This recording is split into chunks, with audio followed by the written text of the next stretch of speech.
피고인이 알 수 없는 경위로 피해자의 비트코인을 피고인 자신의 계정으로 이체받은 후 피고인 자신의 다른 계정으로 이체한 사건입니다.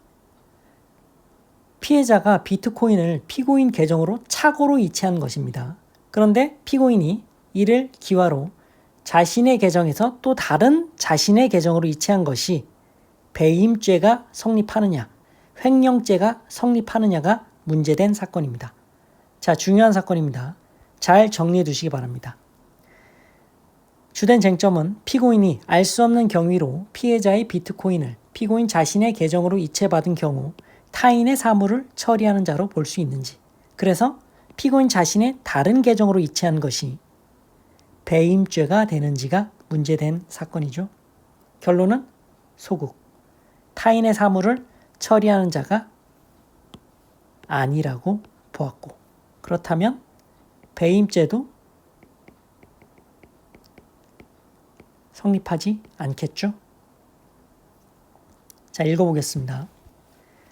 가상자산 권리자의 착오나 가상자산 운영 시스템의 오류 등으로 법률상 원인 관계없이 다른 사람의 가상자산 전자지갑에 가상자산이 이체된 경우 가상자산을 이체받은 자는 가상자산의 권리자 등에 대한 부당이득 반환 의무를 부담하게 될 수 있다.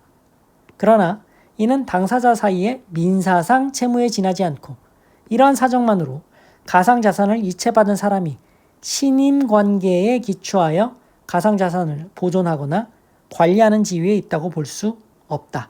신임관계 없다라는 거죠. 단순히 민사상 부당이득 반환 의무를 부담할 뿐이다. 또한 피고인과 피해자 사이에는 아무런 계약관계가 없고 피고인은 어떠한 경위로 이 사건 비트코인을 이체받은 것인지 불분명하여 부당이득 반환 청구를 할 수 있는 주체가 피해자인지 아니면 거래소인지도 명확하지 않다.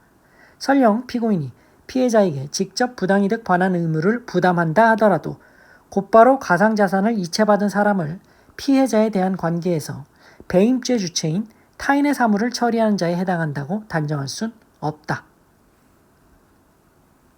부당이득 반환 의무라는 민사상 채무에 지나지 않는다라는 거죠. 그럼 타인의 사물을 처리하는 자는 누구냐? 대법원은 타인의 사물을 처리하는 자라고 하려면 타인의 재산 관리에 관한 사무의 전부 또는 일부를 타인을 위하여 대행하는 경우와 같이 당사자 관계의 전형적, 본질적 내용이 통상의 계약에서의 이익 대립 관계를 넘어서 그들 사이의 신임 관계에 기초하여 타인의 재산을 보호하거나 관리하는 데 있어야 한다고 함으로써 배임죄 성립 범위를 제한하고 있다. 그런데 이 사건과 같이 가상자산을 착오로 이체받은 경우에는 피해자와 피고인 사이의 신임관계를 인정하기 쉽지 않다. 신임관계 없다. 그리고 또 다른 쟁점이 나옵니다. 가상자산은 재산상 이익이라는 거죠. 가상자산은 국가에 의해 통제받지 않고 블록체인 등 암호화된 분산 원장에 의하여 부여된 경제적 가치가 디지털로 표상된 정보로서 재산상 이익에 해당한다.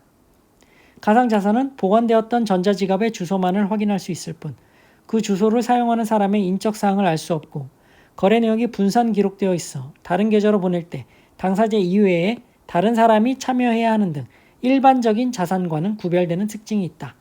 이와 같은 가상자산에 대해서는 현재까지 관련 법률에 따라 법정 화폐에 준하는 규제가 이루어지지 않는 등 법정 화폐와 동일하게 취급되고 있지 않고 그 거래의 위험이 수반되므로 형법을 적용하면서 법정 화폐와 동일하게 보호해야 하는 것은 아니다. 가상자산과 법정 화폐를 동일하게 취급할 수 없다. 원인 불명으로 재산상 이익인 가상자산을 이체받은 자가 가상자산을 사용, 처분한 경우 가상자산을 이체받았다. 자, 가상자산은 재산상 이익이라고 했죠. 재산상 이익을 이체받았다. 이득죄가 문제되는 겁니다. 그런데 이를 형사처벌하는 명문의 규정이 없는 현재 상황에서 착오 송금, 자, 법정 화폐가 착오로 송금되었다. 그런데 이를 임의로 사용했다면 횡령죄 성립을 인정하는 것이 판례이죠. 근데 횡령죄는 영득죄입니다. 영득죄. 영득죄. 그런데 가상자산은 재산상 이익이죠. 따라서 이 가상자산을 이체받은 것에 대해서 이체받은 자가 가상자산을 임의로 사용 처분했다. 법정화폐를 착오로 송금받았는데 임의로 처분했을 때 횡령죄 성립을 긍정한 판례를 유추해서 신의 측을 근거로 피고인을 배임죄로 처벌한다면 이것은 죄형 법정주의에 반하는 것이다. 유추해석 금지 원칙입니다. 유추해석 금지의 원칙.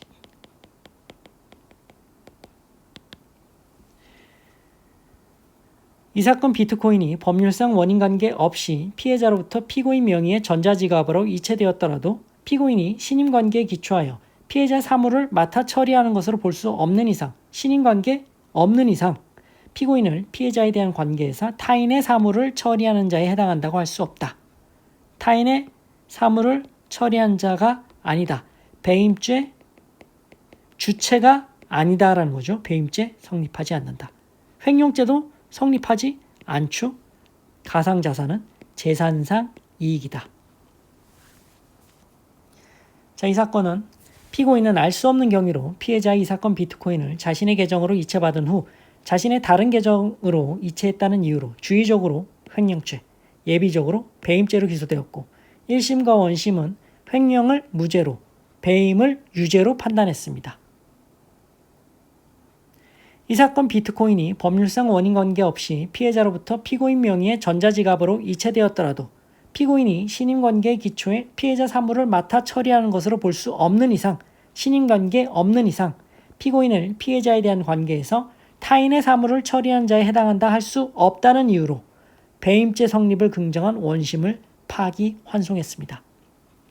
배임죄 무죄, 횡령죄 무죄라는 거죠.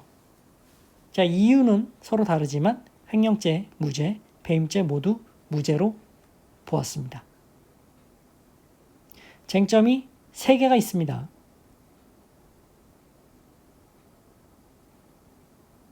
타인의 사물을 처리한 자가 아니다. 그래서 배임죄가 성립하지 않는다. 가상자산, 재산상 이익이다. 따라서 횡령죄 성립하지 않는다. 착오 송금 시 횡령죄 성립을 유추해서 배임죄로 처벌하는 것은 죄형 법정주의에 반한다. 유추해서 금지의 원칙이다.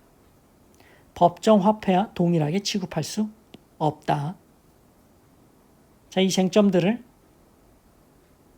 잘 정리해 두시기 바랍니다. 마치겠습니다. 고생하셨습니다.